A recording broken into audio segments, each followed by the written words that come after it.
particles. So it works off those spuds to be able to push it forward and into.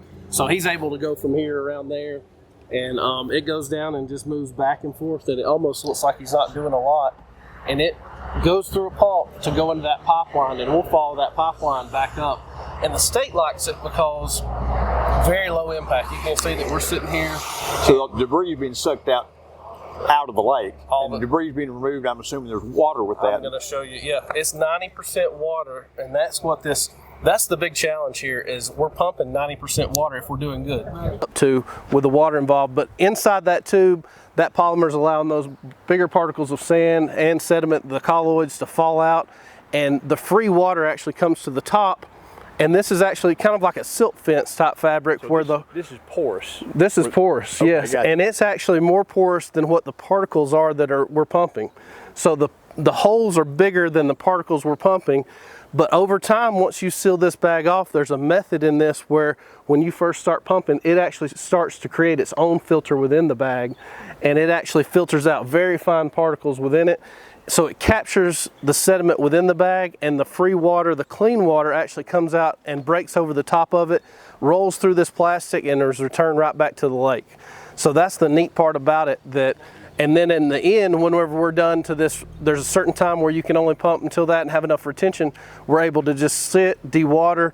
You can see some of the water kind of still draining off of it. It's getting almost to the point where it's not going to drain much more, and we'll walk down there and cut it open and show you. But the final process will be bringing in dump trucks, loading this. We'll cut this bag. They're one-time use, where you cut it open, you remove the sediment, put it in a dump truck, and haul it off. Pop it right here. Pop it like a big pimple. Well, when you run it down, it's pretty neat. It cuts easy. Oh, good gracious. See how it forms that seal on the top of it? That's what keeps all your water from coming out. Yeah, Tyler's saying this is what forms that seal that actually allows, it'll do this on, it's dried out a little bit now, but it actually forms this thin film that actually filters it even better than the holes within this bag. This is about 40 microns, and you can actually get it finer with that. And this is the material that's left over, where you can see it's highly organic. There's a lot of leaves. We were talking about where it comes from.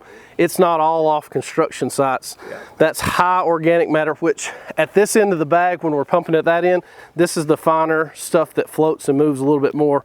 But you can see the sticks, leaves, and great soil. I mean, it's actually... You cut the bag, then you use the loader, you load it into dump trucks and take it where? Haul it off. So any sites, this is going to go to just a hole that they're filling up to try to improve a property. So okay, you can use it for certain things like that. It's not good structural fill because it does have so much organics, but right, great for growing grass, filling in low spots, things like that.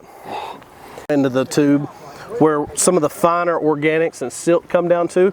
It's dewatered, but again, you can see that there's much more water content than the upper end, and you can see some of the free draining water coming out of it as it's compressed. So it'll continue to dewater, but we're almost to the point where we can cut this tube open and export this material, and this will take a little bit longer to dry out, but by the time we mix it up, again, a very highly organic, typical sediment for this type of lake, freshwater lake. Does it take to move this out? You're looking at about an average of 30 truckloads in one of this particular size tube with this type of material. And this has water in it more? So this will be, this is going to be a little drier, a little more sand content, but not a lot, because there's not a lot, but you can see the difference. And when we talk about soil texture, this has... That does look drier.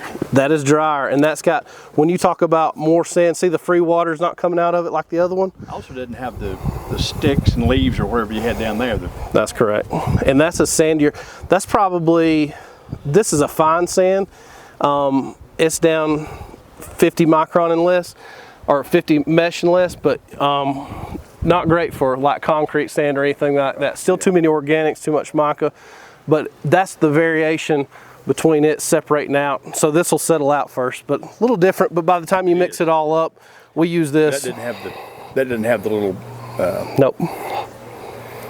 And that's what's happening in the lake. Like as you're up where the stream, the high velocity, you've got the current, you've got some coarser materials. And as you go farther down the lake, the finer materials actually move on down. Interesting.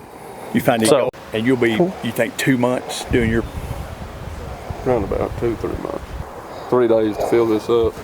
We'll let it dry for a week and we'll haul it off 2 days and then we'll come back. Gotcha. So this is the soil that ends up right where the pipe comes in at. It's a sandier version than what we found down there at the lower end that has more silt organics mixed in with it. And you can see that this is free draining soil. It's almost dried out, ready for export, but you can see the texture of it, and it's actually a great topsoil, great looking soil by the end of it, just like when it came off the natural landscape before it was eroded into the lake. So that's what we're ended up with.